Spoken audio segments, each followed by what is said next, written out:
வணக்கம் சார். வணக்கம். இப்போ இந்த 2026ல் வந்து ஆரோக்கியம் வந்து எல்லாத்துக்கும் எப்படி இருக்கும் சார்? அதாவது 2026ன்னு இல்லை, பொதுவாகவே நம்முடைய வாழ்வியல் முறைகள் மாறி இருக்கு.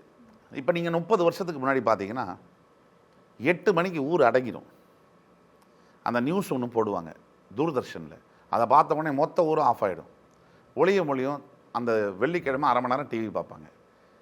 வயசானவங்கெல்லாம் 8லேருந்து 8:30 மணி வரைக்கும் சோபனா ரவி நியூஸ் படிக்கிறத பார்ப்பாங்க. அதோடு க்ளோஸ் பண்ணிடுவாங்க. 7:30 மணிக்கே அதை ஆரம்பிச்சிடும். 8 மணிக்கு முடிஞ்சிடும் நியூஸ். 8 மணிக்கு சாப்பிட்டுட்டு 8:30 மணிக்கு தூங்கிடுவாங்க. 9 மணிக்கு நீங்கள் கண் முடிச்சிருக்கீங்கனாலே நீங்கள் அபூர்வமான பிறவின்னு அந்த காலத்தில். இன்றைக்கி 9 மணிக்கு தான் தொடங்குது வாழ்க்கையே. 2 மணிக்கு போய் கண்டதை வந்து இந்த ஃபாஸ்ட் ஃபுட்ஸ் துரித உணவுகள் கடையில் போய் சாப்பிட்றீங்க. தெரிஞ்சே அங்கெல்லாம் சுத்தமாக இல்லைன்னு தெரிஞ்சே டேஸ்ட்டு அது நல்லா இருக்குது, அதில் என்னென்ன கலந்துருக்குன்னு தெரியாமல் அது என்ஜாய்மெண்ட்டுக்காக பல பேர் சாப்பிட்றாங்க. இது தற்சமயம் இளைஞர்களுக்கு ஒரு இதுவாக இருக்கலாம், ஆனால் விழிப்புணர்வுக்கான வீடியோ இது. எப்படின்னா, ஒரு 35 வயசுக்கு மேலே உங்களுடைய வாழ்க்கையை இந்த நாட்கள் நீங்கள் செய்த தவறு என்பது புரட்டி போடும்.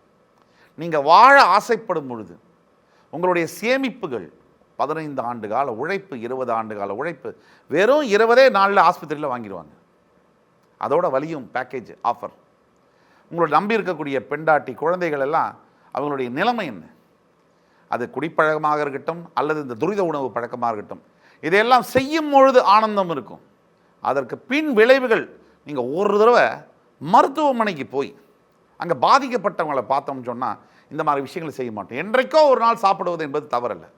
ஆனால் தினசரி பல பேர் இந்த பழக்கத்தை கொண்டிருக்காங்க. சரியான நேரத்தில் உணவு என்பதை பின்பற்றுவதில்லை.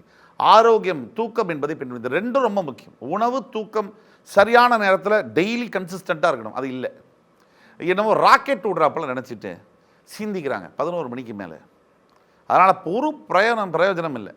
இதனால் பொதுவாக வாழ்க்கை முறையே மாற வேண்டும். 2026ல் பல சிக்கல்கள் வரக்கூடிய வாய்ப்புகள் இருக்குது. ஆரோக்கியம் சார்ந்த புது வியாதிகள் வரக்கூடிய வாய்ப்புகள் இருந்தாலும், நான் ஏற்கனவே சொன்னபடி மருத்துவ கண்டுபிடிப்புகள் இன்னும் அடுத்த ஸ்டேஜுக்கு போகக்கூடிய காரணங்கள் இருக்கிறதுனால பயம் என்பது தேவையில்லை.